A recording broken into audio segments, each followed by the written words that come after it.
Hello friends, this is Nitika and welcome to NST classes. आज हम इस वीडियो में सोशल साइंस पेडागोजी का टॉपिक टीम टीचिंग को डिस्कस करेंगे। चलिए शुरू करते हैं। Team teaching and innovative method यानी टीम शिक्षण एक नवीन पद्धति। मूलतः यह एक साथ काम करने वाले शिक्षकों की एक टीम द्वारा समन्वित शिक्षण है। इसमें संसाधनों, रुचि और विशेषज्ञता को अनुकूलित करने के लिए शिक्षकों की टीमें शामिल हैं। टीम टीचिंग में टीचर्स एक टीम के रूप में साथ मिलकर बच्चों को पढ़ाते हैं। जैसे 2 या 2 से अधिक टीचर्स ने अपनी एक टीम बनाई। क्लास में क्या पढ़ाना है, कैसे पढ़ाना है, पढ़ाने का क्या उद्देश्य है, सब डिसाइड किया और फिर क्लास में साथ मिलकर बच्चों को पढ़ाया। ऐसा करने से सभी संसाधन और सभी टीचर्स की विशेषज्ञता सही तरीके से काम में आती है। हर टीचर का पढ़ाने का अपना एक तरीका होता है। हर टीचर कोई ना कोई सब्जेक्ट या फिर किसी टॉपिक को पढ़ाने में एक्सपर्ट होता है। तो जब टीचर्स एक टीम बनाकर क्लास में कोई एक सब्जेक्ट या कोई टॉपिक पढ़ाएंगे तो बच्चों को वो टॉपिक बहुत अच्छे से समझ आने की संभावना है। टीम शिक्षण के कुछ अलग अलग मॉडल हैं और एक कक्षा अवधि के भीतर एक से अधिक मॉडल लागू किए जा सकते हैं। Models of team teaching. चलिए जानते हैं कि टीम टीचिंग के कौन कौन से मॉडल्स हैं। First is one teach one observe. यहाँ एक शिक्षक पाठ का नेतृत्व करता है जबकि दूसरा शिक्षक अपने साथी शिक्षक और छात्रों का अवलोकन करता है। मतलब एक टीचर लेसन पढ़ाता है और दूसरा टीचर लेसन पढ़ा रहे टीचर को ऑब्जर्व करता है कि वह ठीक से लेसन पढ़ा रहा है या नहीं, और स्टूडेंट्स को भी ऑब्जर्व करता है कि स्टूडेंट्स ध्यान से लेसन को समझ रहे हैं या नहीं। Second is one teach one support. इसमें एक शिक्षक मुख्य भूमिका निभाता है जबकि दूसरा शिक्षक कक्षा में छात्रों के लिए समर्थन के रूप में कार्य करता है। छात्रों को प्रदान की जाने वाली सहायता का प्रकार पाठ उनकी आवश्यकताओं पर निर्भर करेगा। यानी एक टीचर चैप्टर या फिर लेसन को पढ़ाता है और दूसरा टीचर देखता है कि बच्चों को टॉपिक समझने में कोई परेशानी तो नहीं हो रही, और अगर स्टूडेंट्स को टॉपिक नहीं समझ आ रहा तो दूसरा टीचर उस टॉपिक को अलग तरीके से समझाएगा और पहले वाले टीचर ने बच्चों को टॉपिक से रिलेटेड जो एग्जाम्पल्स दिए हैं उन एग्जाम्पल्स से हटकर कुछ दूसरे एग्जाम्पल्स देकर बच्चों को टॉपिक समझाने की मदद करेगा। स्टूडेंट्स को किस तरह का सपोर्ट देना है या फिर उनकी किस तरीके से हेल्प करनी है, ये सब लेसन और स्टूडेंट्स की नीड्स पर डिपेंड करता है। Third is alternative teaching. एक शिक्षक एक बड़े समूह के साथ पाठ का नेतृत्व करता है जबकि दूसरे शिक्षक छोटे समूह के साथ संलग्न होते हैं, उनकी आवश्यकताओं के अनुसार और वैकल्पिक सामग्री के साथ। यानी एक शिक्षक क्लास में लेसन पढ़ाता है और दूसरे शिक्षक स्टूडेंट्स को छोटे छोटे समूहों में बांटकर उनकी आवश्यकताओं के अनुसार और वैकल्पिक सामग्री के साथ उनकी समस्याओं को हल करने की कोशिश करते हैं। Fourth is station teaching.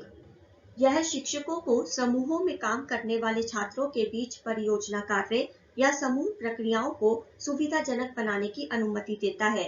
शिक्षक विशिष्ट निर्देश प्रदान करने के लिए कुछ समूहों के चारों ओर घूम सकते हैं जबकि कुछ समूह स्वतंत्र रूप से काम करते हैं। इसमें छात्रों को ग्रुप में बांट दिया जाता है और प्रोजेक्ट वर्क या फिर ग्रुप वर्क दिया जाता है। शिक्षक स्टूडेंट्स के ग्रुप्स के चारों ओर घूमते हैं और ध्यान रखते हैं कि ग्रुप्स सही से काम कर रहे हैं या नहीं। अगर शिक्षक को लगता है कि किसी विशेष ग्रुप के स्टूडेंट्स को कुछ समझ नहीं आ रहा या फिर उस ग्रुप के स्टूडेंट्स की आपस में एक राय नहीं बन पा रही, तो शिक्षक उस ग्रुप को निर्देश देता है कि आप सब मिलकर काम करो और ग्रुप में शामिल सभी के विचारों को अहमियत दो। पर कुछ ग्रुप्स स्वतंत्र रूप से काम करना पसंद करते हैं। Fifth is parallel teaching. भागीदारी को अधिकतम करने के लिए कक्षा को संभवतः 2 समान आकार के समूहों में विभाजित करने का प्रावधान है। प्रत्येक शिक्षक किसी एक समूह को संभवतः अलग अलग स्थानों में निर्देश देता है। यानी पैरेलल टीचिंग में क्लास को 2 ग्रुप्स में डिवाइड कर दिया जाता है जिससे कि बच्चों द्वारा पार्टिसिपेशन बढ़ सके।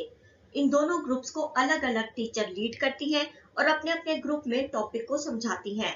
अंत में दोनों ग्रुप्स कक्षा में आकर टीचर द्वारा पढ़ाए गए टॉपिक पर डिस्कशन करते हैं। प्रत्येक ग्रुप अपने द्वारा सीखी गई जानकारी को दूसरे समूह के सामने बहस, नाटक, पोस्टर आदि के रूप में प्रस्तुत कर सकता है। 6th is team teaching. इसमें 2 या 2 से अधिक शिक्षक समान रूप से कक्षा की जिम्मेदारी साझा करते हैं। हालांकि पाठ के दौरान उनकी भूमिकाएं बदल सकती हैं। शिक्षक पाठ के सीखने को सुविधाजनक बनाने में केंद्रीय रूप से शामिल होते हैं ताकि सभी छात्र भली प्रकार समझ सकें। यानी इसमें लेसन या किसी टॉपिक को बच्चों को अच्छे से समझाने की जिम्मेदारी 2 या 2 से अधिक टीचर्स की होती है। लेसन पढ़ाने के दौरान टीचर्स अपनी अपनी भूमिका बदल सकती है। यानी कभी कोई टीचर लेसन पढ़ाती है तो कोई टीचर बच्चों की प्रॉब्लम्स सॉल्व करती है, पर सभी का उद्देश्य एक ही होता है कि बच्चों को लेसन या फिर टॉपिक बहुत अच्छे से समझ आ जाए। टीम शिक्षण से जुड़े कई सकारात्मक प्रभाव हैं, लेकिन ऐसी कई चीजें भी हैं जिन पर किसी विशेष विषय के लिए टीम शिक्षण दृष्टिकोण का उपयोग करने से पहले विचार किया जाना चाहिए। टीम टीचिंग के बहुत से पॉजिटिव इफेक्ट्स हैं, जैसे एक्सपर्ट टीचर्स के साथ इंटरैक्ट होने से स्टूडेंट्स को बहुत लाभ मिलता है। स्टूडेंट्स को अपनी प्रॉब्लम्स एक्सपर्ट्स के साथ शेयर करने का मौका मिलता है। टीम टीचिंग में संसाधनों का फुल यूज होता है आदि। कुछ डीमेरिट्स भी हैं, जैसे टीम टीचिंग में बहुत अधिक टाइम और एनर्जी वेस्ट होती है। कभी कभी टीचर्स आपस में कोऑपरेट नहीं करते आदि। और कुछ विषय ऐसे भी होते हैं जिनके लिए टीम टीचिंग कराने से पहले सोचना और डिस्कस करना चाहिए। जब विशेष आवश्यकता वाले छात्रों को नियमित कक्षा में शिक्षित किया जा रहा हो, तो टीम शिक्षण एक शिक्षक के सामने आने वाली समस्याओं का उत्तर है। यानी जब विशेष आवश्यकता वाले बच्चे रेगुलर क्लासरूम में पढ़ते हैं, तो टीचर को कुछ प्रॉब्लम्स फेस करनी पड़ती हैं। पर जब कई टीचर्स टीम में पढ़ाते हैं और अगर एक टीचर कोई प्रॉब्लम फेस करती है, तो दूसरा टीचर या फिर सभी टीचर्स उस प्रॉब्लम को हैंडल कर लेते हैं। इसके लिए योजना, कुशल प्रबंधन, परिवर्तन और यहाँ तक कि विफलता का जोखिम उठाने की इच्छा, विनम्रता, खुले दिमाग, कल्पना और क्रिएटिविटी की आवश्यकता होती है। लेकिन परिणाम इसके अनुरूप होने चाहिए। यानी टीम टीचिंग के लिए टीचर्स को मिलकर सब कुछ प्लान करना पड़ता है। हर एक टीचर की योग्यता टीम टीचिंग के दौरान उभर कर सामने आती है। कई बार नए एक्सपेरिमेंट्स करते हुए टीचर्स को रिस्क उठाना पड़ता है।